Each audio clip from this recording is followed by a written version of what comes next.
changed from the moment I met you. Então vamos lá, afinal de contas, a rotina é uma bênção ou maldição? Aí para você, pare um minutinho e reflita, para tudo, entre em contato com você, avalie seus últimos meses, olhe para a sua rotina, realmente para o seu dia a dia e responda. Para você, a rotina tem sido vista ou vivida como uma bênção ou como uma, entre aspas, maldição? Pensa aí, reflita. Pensa o seguinte, ao seu redor, se você avaliar o que as pessoas ao seu redor estão dizendo sobre rotina, será que a maioria dessas pessoas estão vendo a beleza do seu dia a dia? Ou a maioria das pessoas estão sempre amaldiçoando a sua rotina, o seu dia a dia? Perceba como a maioria das pessoas estão amaldiçoando. Perceba como a maioria das pessoas sempre tem algo negativo a dizer quando o assunto é as 24 horas do seu dia.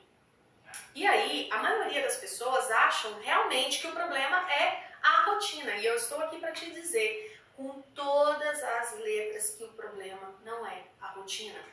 O problema é a forma como as pessoas estruturam as suas rotinas, as suas 24 horas do dia.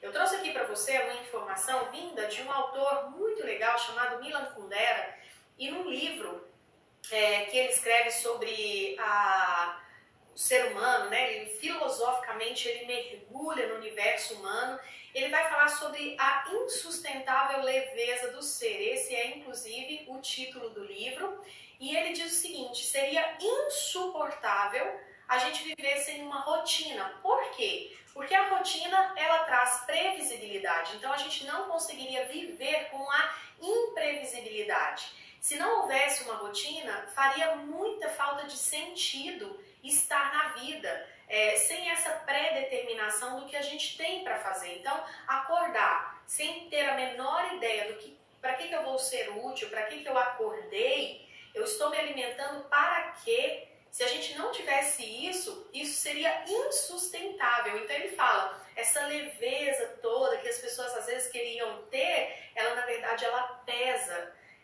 Ser leve demais, descompromissado demais, isso tem um peso que chega a doer na nossa alma. Então ele fala que a rotina promove essa ancoragem do ser humano.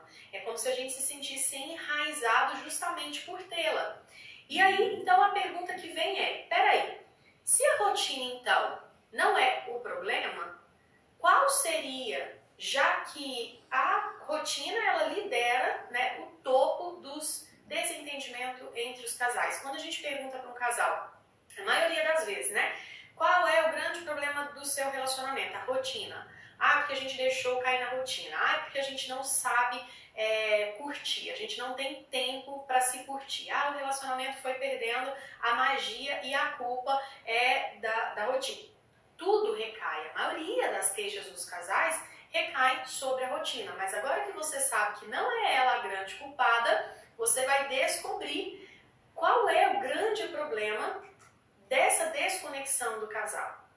Nada mais é do que o desequilíbrio que vai se gerando dentro desse relacionamento entre o dar e o tomar.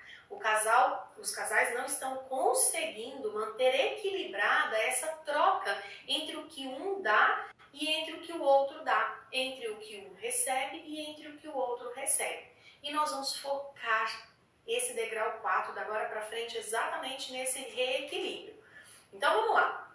A rotina onde um faz de mais e um faz de menos, gera muito estresse, muito cansaço físico e emocional, muita cobrança e muita crítica. Ou seja, gera o afastamento.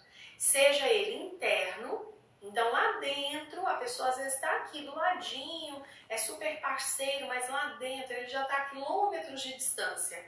Seja externo, então realmente o casal já não se toca, quase não se fala, é cada um por si, ou as duas coisas juntas, às vezes é interno e externo. E aí não tem pior nem melhor, não tem como eu te dizer que é melhor o afastamento externo do que o interno. As duas coisas são ruins, porque o que precisa num relacionamento de casal, para que esse relacionamento siga vida fora e com alegria, é importante que haja conexão. Então, a rotina desequilibrada é que gera o afastamento, a desconexão. Então, o ponto ideal é transformar essas 24 horas, essa convivência, em uma oportunidade de 3 coisas fundamentais para todo adulto saudável. É a oportunidade de servir dentro de casa, então suas 24 horas têm que servir para isso, através das funções domésticas, através do que cada um pode fazer ali dentro a serviço da sua família. A rotina também tem que servir para que a gente possa ser útil fora de casa, através dos dons que a gente recebeu ao nascer, das habilidades que a gente tem, que a gente pode colocar a serviço dos outros, e inclusive até receber dinheiro para poder sustentar a nossa vida material através dessas habilidades. E a rotina também tem que servir para a gente viver uma vida com sentido, ajudar ao próximo, se isso faz sentido para você, ter tempo para cuidar dos seus filhos, se isso faz sentido para você, enfim, viver uma vida com sentido, com alegria e com entusiasmo. E como é que a gente vai fazer isso, né? Somente se a gente estiver realmente conseguindo equilibrar os pratos, e é o que nós vamos ver aqui na próxima aula. Então, lembrando aqui, você precisa estar com a clareza sobre a sua rotina servir para esses 3 pontos: servir dentro de casa, fora de casa, viver uma vida equilibrada, com alegria, com entusiasmo, e fazer esses 3 pontos da maneira mais equilibrada possível. Porque quando você faz isso, então você está dando a chance de a rotina deixar de ser uma maldição, entre aspas, e se tornar uma verdadeira bênção na sua vida, na vida da sua família. E aí, como é então que nós vamos conseguir transformar a fase da rotina, né? Lembra que eu falei para vocês que o casamento tem várias fases, né? Lá no degrau 1 você aprendeu. E tem a fase da rotina. Como é que nós vamos transformar essa fase da rotina em algo mais leve e prazeroso? Para que o casamento seja um negócio gostoso para nós, para o nosso marido e também para os nossos filhos.